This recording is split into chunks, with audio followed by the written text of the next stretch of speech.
Selamat pagi, Bapak, Ibu, Saudara yang dikasihi oleh Tuhan Yesus Kristus.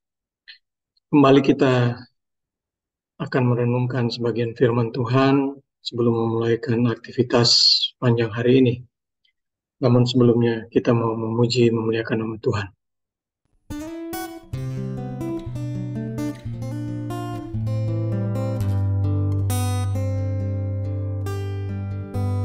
Bila Engkau tak besertaku,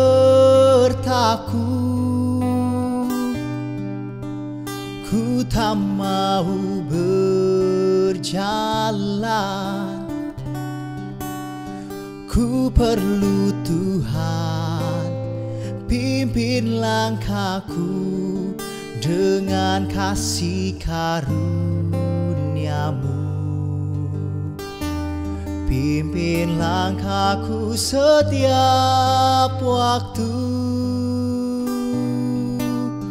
berjalan dalam Roh-Mu. Nyatakan Tuhan kemuliaan-Mu, dan berjalanlah denganku. Bila Engkau tak besertaku,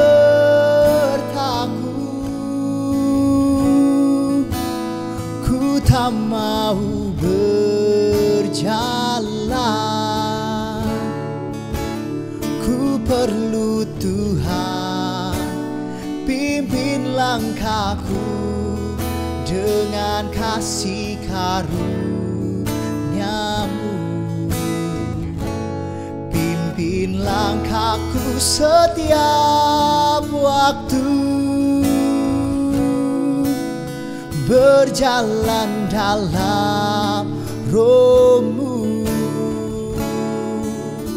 Nyatakan Tuhan kemuliaan-Mu, dan berjalanlah denganku.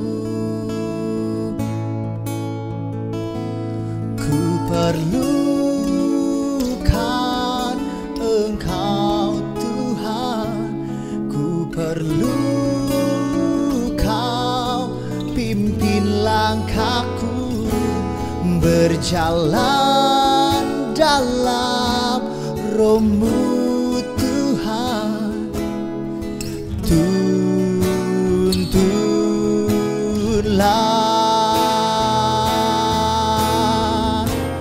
bila Engkau tak besertaku,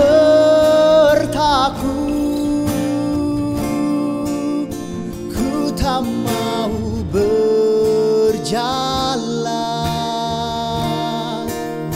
Ku perlu Tuhan, pimpin langkahku dengan kasih karunia-Mu. Pimpin langkahku setiap waktu, berjalan dalam Roh-Mu.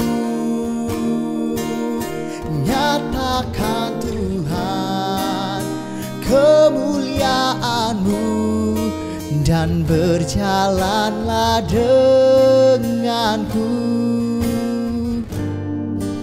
Oh, nyatakan Tuhan kemuliaan-Mu, dan berjalanlah denganku.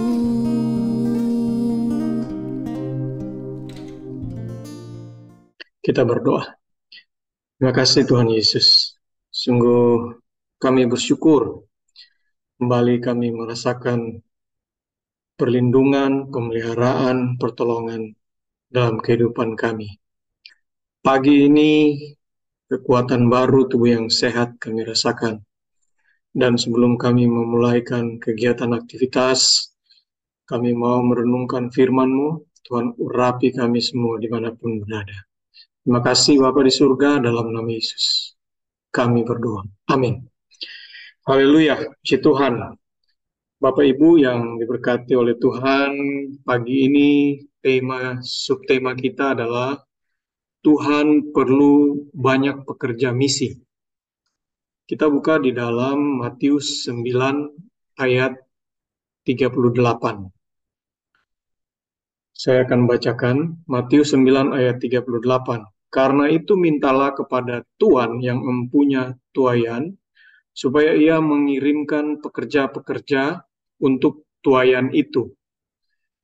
Puji Tuhan. Jadi pada Matius 9 ini, kalau kita lihat di dalam mulai dari ayat 35, di situ mengatakan bahwa Yesus berkeliling ke semua kota dan desa. Ia mengajar dalam rumah-rumah ibadat, serta memberitakan Injil Kerajaan Sorga, serta melenyapkan segala penyakit dan kelemahan. Nah, di ayat 36, Matius 9 ya, masih, melihat orang banyak itu, tergeraklah hati Yesus oleh belas kasihan kepada mereka, karena mereka lelah dan terlantar seperti domba yang tidak bergembala.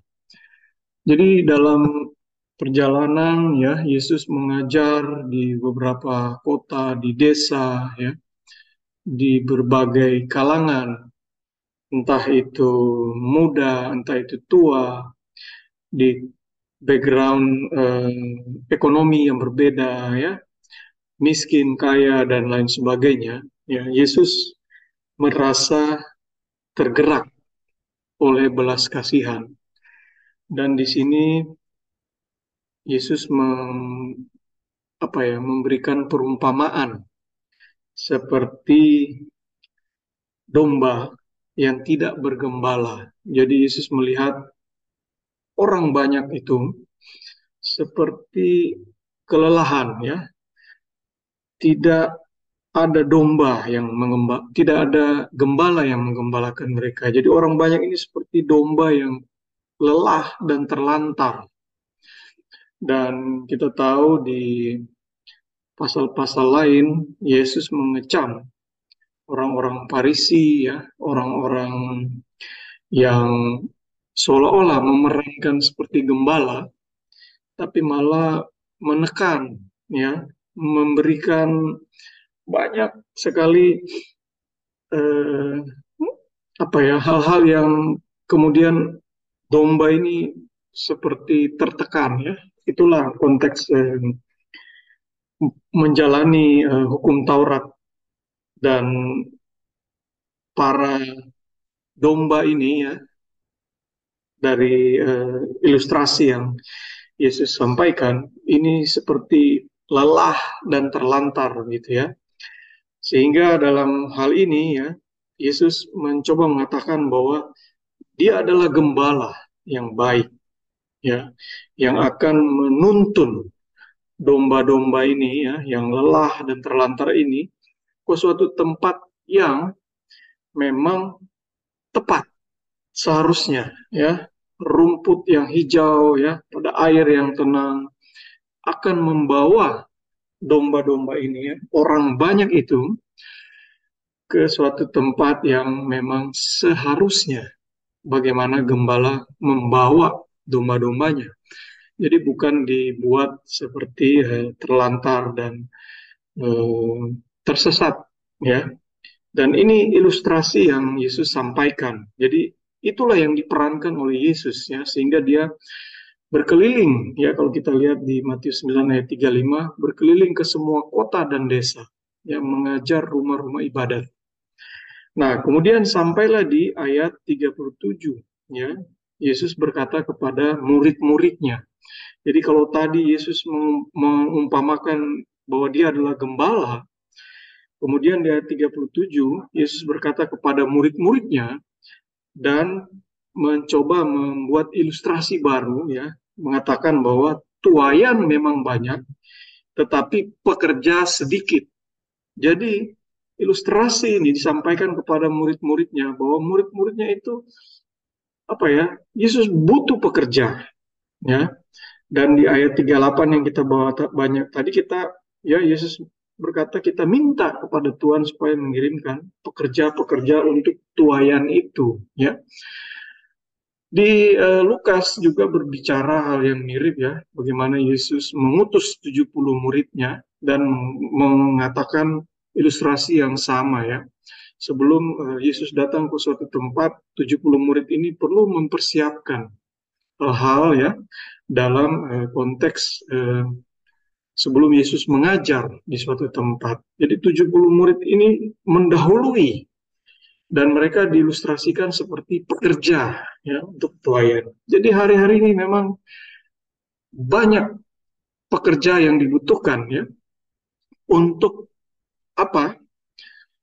Untuk suatu tugas dalam hal ini bahwa pelayanan ya, penggembalaan yang kita tahu ya, itu mulai dari Yesus sendiri dan kemudian sampai hari ini bahwa Injil Kerajaan itu terus diberitakan ya, begitu banyak tuayan, tapi perlu pekerja yang akan memanage semua ini.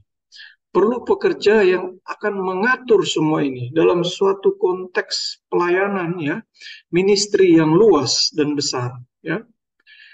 Memang banyak lembaga-lembaga misi ya, lembaga-lembaga pelayanan gitu ya. Tapi saat ini saya ingin mengingatkan bahwa kita berada dalam satu konteks penggembalaan di GPDI Tigres Bogor, di mana pelayanan yang ada, penggembalaan yang ada, butuh pekerja-pekerja yang mana pekerja-pekerja ini akan membantu ya dalam satu tugas pelayanan penggembalaan sebagai bagian ya. Mungkin ada yang membantu dari sisi melayani hal-hal tertentu karena tidak mungkin semua itu melakukan tugas bagaimana yang dilakukan oleh Yesus seperti mengajar ya, tapi dalam satu kesatuan ya, dalam satu kesatuan pelayanan misi, maka pekerja-pekerja ini dibutuhkan ya. Namun demikian ya, sebagaimana Yesus menaruh belas kasihan, maka ini pula yang menjadi motivasi yang seharusnya juga dimiliki oleh para pekerja-pekerja tersebut.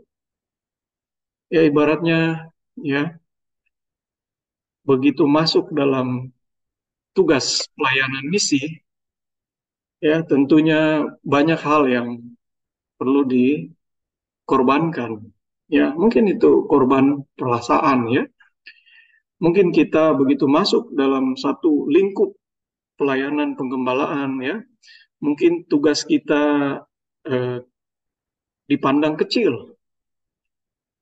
Tapi sebetulnya ya, namanya dalam konteks satu lingkup pelayanan misi ya atau penggembalaan ya, maka pekerja-pekerja ini diarahkan untuk melakukan bagian-bagiannya.